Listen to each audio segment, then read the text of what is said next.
By the first days of August 1914, the final hopes for a diplomatic solution had faded. War was already spreading across the continent. Looking at this map, Germany was wedged between France and the Russian Empire.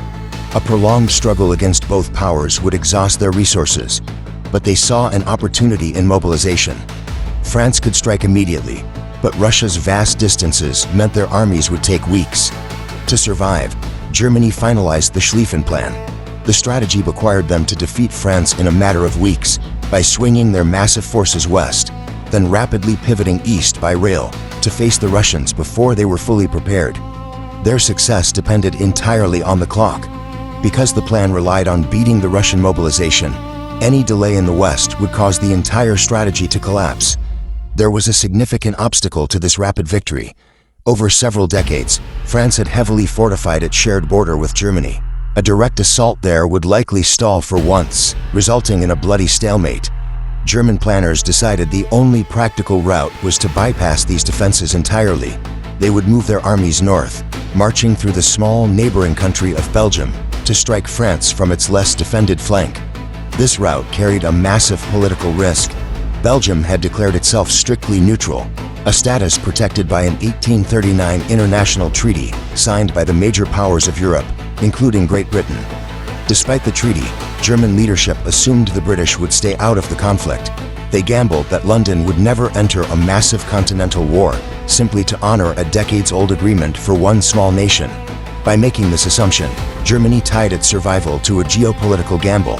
If Britain honored the treaty, a regional conflict would become a global war. On August 2nd, Germany delivered an ultimatum to Brussels: allow German troops to pass through peacefully or face immediate invasion. King Albert I refused. His response echoed across Europe, declaring that a nation does not betray its honor. The following morning, the German army crossed the border. Thousands of soldiers, horses, and wagons poured into the Belgian countryside, putting the theoretical Schlieffen Plan into violent motion. The first major obstacle stood at the city of Liège. German commanders expected the city to fall within hours, but heavily outnumbered Belgian defenders held their positions, resisting the advance for nearly 2 weeks. For a plan measured in hours and days, this delay was catastrophic. Every day lost at Liège gave France and Russia more time to prepare their own counterattacks. Germany responded to the delay with overwhelming force. They brought forward massive 42-centimeter siege guns, nicknamed Big Bertha, which fired shells weighing nearly a ton. Modern concrete forts that had been considered indestructible simply collapsed under the relentless bombardment. Once the forts fell, the German army pushed deeper into the country. The invasion soon turned into a campaign of destruction. In the university city of Leuven, libraries containing centuries of priceless manuscripts were burned to the ground as the city was reduced to ruins. The human cost was immediate. Thousands of civilians were forced to flee their burning villages, carrying what little they could as they headed toward the coast or the French border. Reports of these atrocities turned global public opinion sharply against Germany.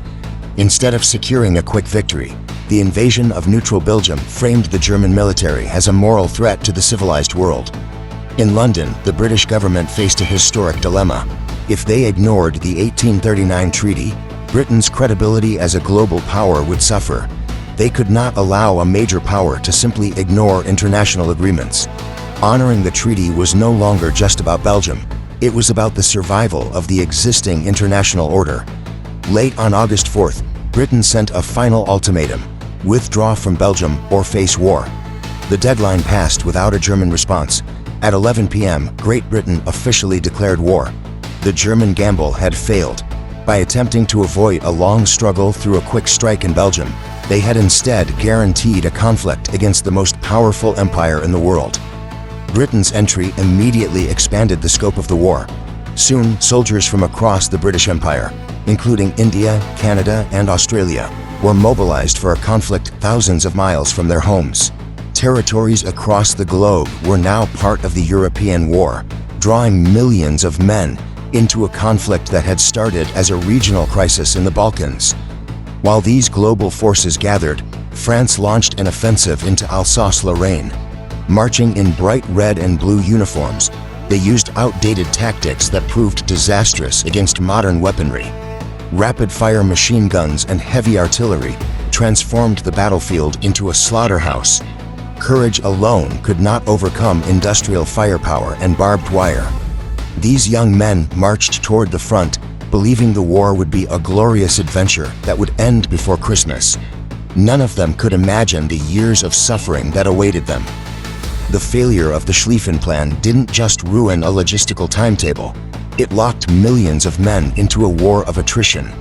As the German army drove toward Paris, the coming Battle of the Marne would determine the fate of the continent.